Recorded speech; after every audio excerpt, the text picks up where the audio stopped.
Hello everyone, welcome back to Magnet Brains. My name is CS Payal Popli and इस video से हम बात करेंगे इम्पैक्ट ऑफ गवर्नमेंट पॉलिसी के बारे में. सी हम ऑलरेडी कुछ पॉइंट्स डिस्कस कर चुके हैं लाइक दिस वन. अब हम इस वीडियो में कवर करेंगे export a matter of survival. इसको हम समझते हैं यहाँ से. सी मैंने आपको बताया कि 1991 से पहले इंडिया में कुछ ही प्रोडक्शन हाउसेस हुआ करते थे और वो प्रोडक्शन हाउसेस अपनी मन मर्जी चलाते थे. लेकिन 1991 के बाद इंपोर्ट स्टार्ट हो गया. At the same time MNCs अपनी इंडस्ट्रीज यहाँ पे सेट करने लग गई, तो इसके कारण और बहुत से प्रोडक्शन हाउसेस आ गए. अब इंडियंस काफ़ी दुखी थे इस चीज़ से, क्योंकि इंडिया वाले जो पहले सिर्फ इंडियंस के साथ कंपटीशन कर रहे थे, अब उनको बाहरी कंपनीज के साथ भी कंपटीशन करना पड़ा. उन्होंने सोचा हमारा मार्केट इन्होंने कैप्चर कर लिया है, अब हम बदला कैसे लें. आप बताइए कैसे बदला ले सकते हैं. इन्होंने सोचा कि 1991 में सिर्फ इंपोर्ट पे रिलैक्सेशन नहीं मिली है बल्कि एक्सपोर्ट पे भी मिली है. जिन बच्चों को इंपोर्ट एक्सपोर्ट का कंफ्यूजन है मैं बता दूं. फर्स्ट ये कंट्री है इंडिया, ठीक है. बाहरी कंट्री से जब इंडिया में सामान आता है तो उसे बोला जाता है इंपोर्ट. लेकिन इंडिया से जब सामान भेजा जाता है दूसरे नेशन तो इसे बोला जाता है एक्सपोर्ट. ठीक है, तो आता है तो इंपोर्ट, जाता है तो एक्सपोर्ट.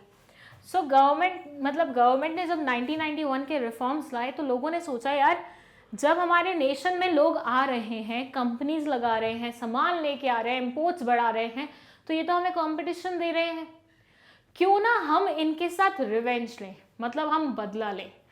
तो उन्होंने सोचा कि सिर्फ इंपोर्ट पे रिलैक्सेशन थोड़ी ना मिली है, एक्सपोर्ट पे भी तो मिली है, तो क्यों ना इसका फ़ायदा उठाया जाए. तो हमारे यहाँ की कुछ कंपनीज ने सोचा कि क्यों ना हम अपने जो प्रोडक्ट्स हैं वो दूसरे नेशन भेजना शुरू कर दें. मतलब क्या करना शुरू कर दें, एक्सपोर्ट करना शुरू कर दें. बस ये सोचना था और उन्होंने इनिशिएटिव लेना स्टार्ट कर दिया.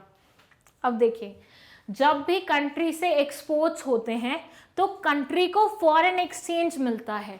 ये पूरा कॉन्सेप्ट आप इकोनॉमिक्स में समझेंगे, बट यहाँ पे शॉर्ट में समझ लीजिए कि जब भी आप बाहर से सामान मंगवाते हैं तो आपको फॉरेन एक्सचेंज देना पड़ता है. जब भी आप सामान भेजते हैं तो आप फॉरेन एक्सचेंज अर्न करते हैं.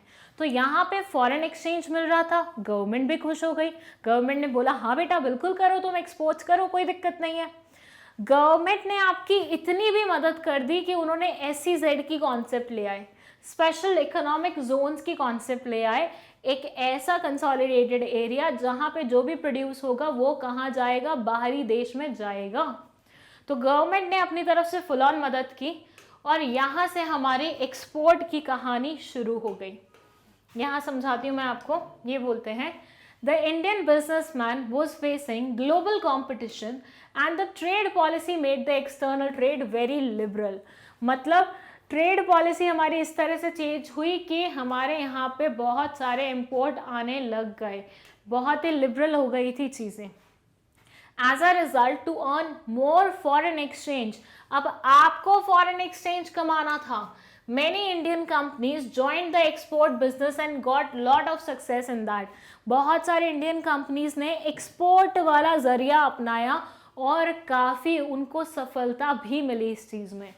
Many companies increased their turnover more than double by starting export. कुछ लोगों ने तो अपने टर्नओवर को डबल तक इंक्रीज कर लिया just because of exports. Then it says for example the Reliance company, Videocon, MRF Seat Tires got a great hold in export market.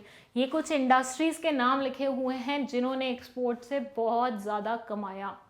So in short what it is saying is कि economic reforms नहीं आते, अगर हम globalisation को promote नहीं करते, liberalisation को promote नहीं करते, तो हमारे यहाँ की इंडस्ट्रीज बाहर जाके प्रोडक्ट्स बेचने के बारे में सोचती ही नहीं।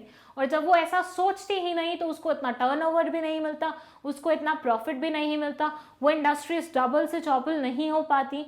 सो कहीं ना कहीं हमारे 1991 के LPG, liberalisation, privatisation and globalisation, economic reforms ने हमारी काफ़ी हद तक मदद करी, एंड उसकी वजह से कहीं ना कहीं हमारा जो एक्सपोर्ट बिजनेस था वो काफ़ी हद तक बढ़ भी गया।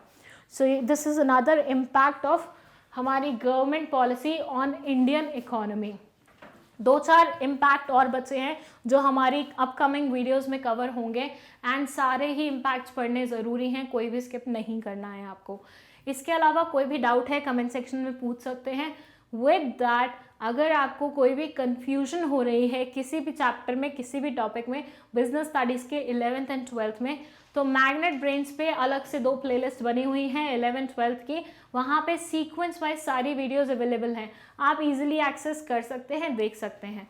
Thank you so much.